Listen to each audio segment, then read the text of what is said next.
celebration of Spartan Metric Higher Secondary School. I humbly request our chief guest to address the gathering. Correspondent, Mrs. Sarah Alexander, Mr. Dhanraj Principal, sir, respected teachers, the pillars of this institution, parents, and my dear Spartans. Today, I am assigned with a simple task by the correspondent asking me to give a motivational speech to the children.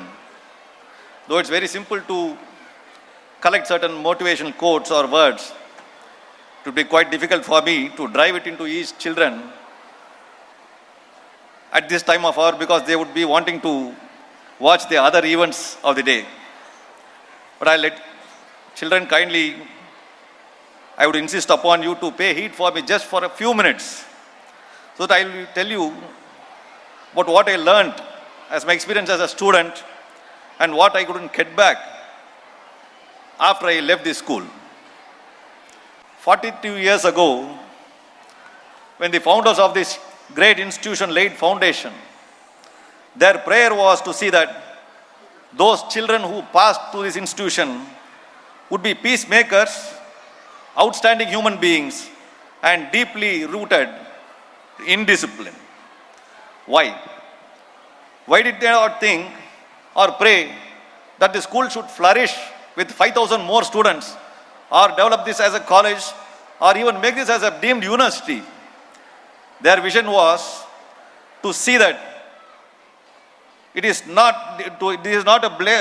not build a place just to teach our students to attend classes or complete assignments or become great academicians, but to make sure that this institution spreads peace, teach humanity, and inculcate discipline in each and every one of the children.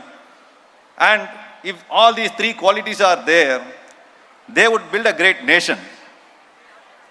Their vision was not individualistic, that the institution alone should thrive, but it was to see that the institution was to illuminate the lives of many people or students to become future leaders, innovators, and responsible citizens.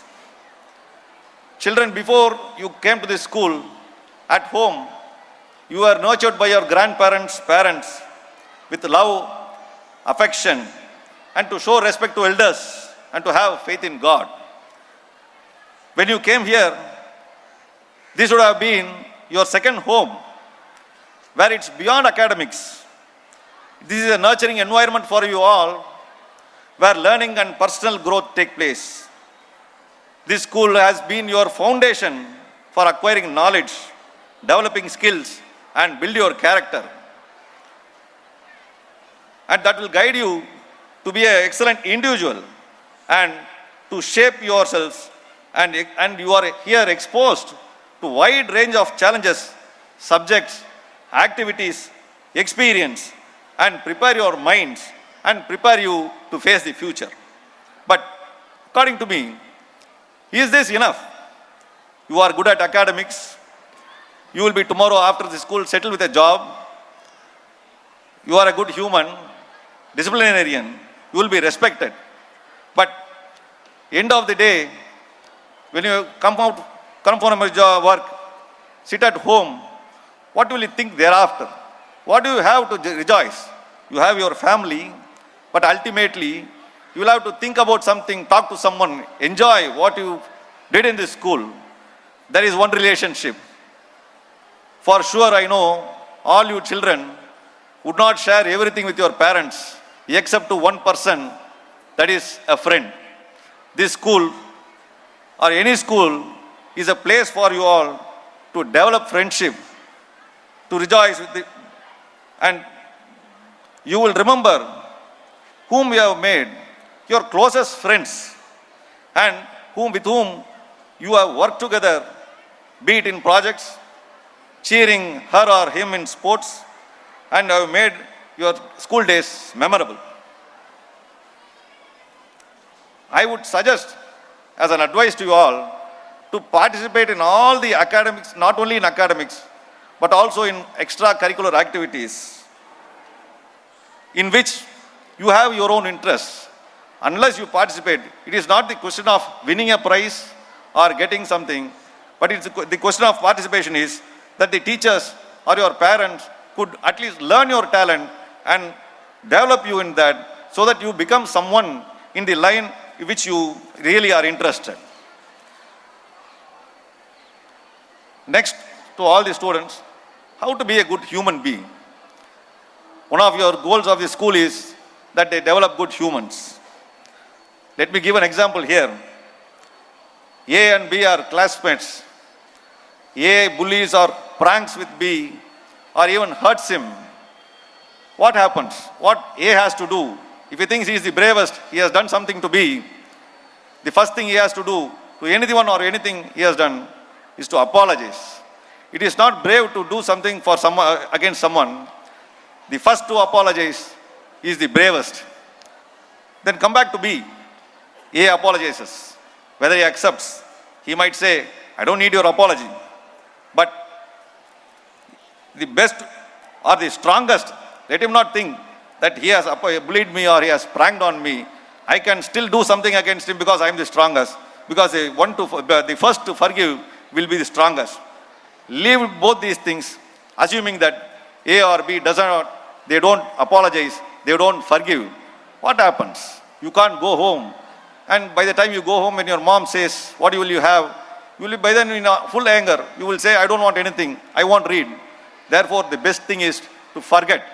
Therefore, who is the happiest person means? The first person to forget will be the happiest person. So far as the high school students, those students would have by now got all this rich experience of having friends, inculcated all the good habits from your teachers. Ultimately, is the basic thing, or whatever your passion might be, if you need to follow, you can be an architect, you can be an artist, you want to be a lawyer, you want to be a police officer, anything you want, but what is required is a basic education on that field. The world's greatest leader, Nelson Mandela, said, education is the most powerful weapon which you can use to change the world. Therefore, you children are here. You are being taught, trained, developed, nurtured to change the world. In order to achieve all these things, what you need is to put hard work and dedication. Success does not come very easily.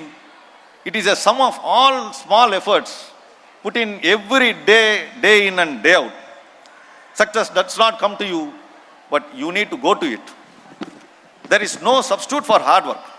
Therefore, what I wanted to convey is that, as I said in the beginning, what I missed in my school days, I don't want you students to miss hard work. Every day, while you are now preparing for your exams, be it the 12th standard or the 10th standard, hard work is very important. Dedication is very important. Never think that your friend or you are a competitor to each other. Please don't think about competition. You are your own competitor. You are not running a race with anyone. You should run your own race. You see that you improve yourselves every day better.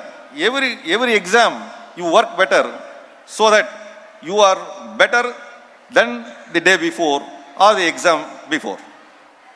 When you go out of school, you would join some professional courses. You would join a profession, ultimately you get some job. And now starts the real issue or challenge where you will have to face every day any challenge or problem. There is a beginning for everything. You might have tasted victory, but be ready to taste or face the defeat also, because every greatest expert in this world has once been a beginner who has faced defeats and failures. Finally, a piece of advice is respect your elders, respect your parents. Don't forget the sacrifice made by your parents to provide you and education. Respect your teachers. Please remember your teachers. Honor them whenever when you become what you want to be. God bless you all for a successful future, happy and healthy, prosperous life. Thank you, Ananda. Thank you so much, sir.